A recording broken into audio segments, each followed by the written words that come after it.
latag ko lang ha. Kasi in the beginning parang you like Miguel.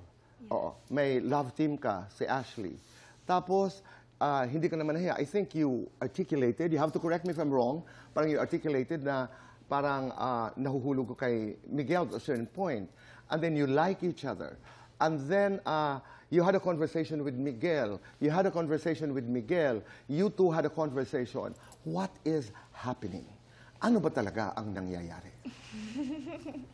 Naiintindihan niyo na kung bakit ako nalilito? Yes po. Nakakalito ang pag-ibig, di ba? Yes po. Oo, okay, sige. Makikinig ako. At pagbutihan niyo, ha? Okay po. I'm joking. Okay. Hindi kasi bago po talaga ako pumasok ng PBB, meron na pong, nag-usap na po talaga kami ni Miguel bago po pumasok. Gusto ko yung meron na talagang.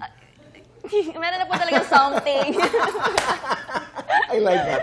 Meron na talagang something. Opo, bago pa po pumasok. Kayo ni Miguel? Yes po. Okay. Pero yun nga, natitigil po siya kasi open naman po talaga ako doon na sinasabi ko na gina-ghost po ako ni Miguel. Talaga? Opo. Ginost ka ni Miguel? How dare... Gulo lang. Okay. So, ginost ka ni Miguel, and then what happened? Then, nung last po na usap po namin, yung feelings ko po kay Miguel, nawawala na po talaga. Kasi, bakit? Kasi, lulubog nilitaw po si Miguel. So, hindi ko po alam kung dapat ko pa po ba siyang gustuhin or hindi na. May kinalaman ba doon sa pagkabawasan ng pagtingin mo kay Miguel, yung pagdating ni Marco? Wala po. Wala? Wala po talaga. Yung totoo? Wala po talaga. Okay, sige. Wala po talaga.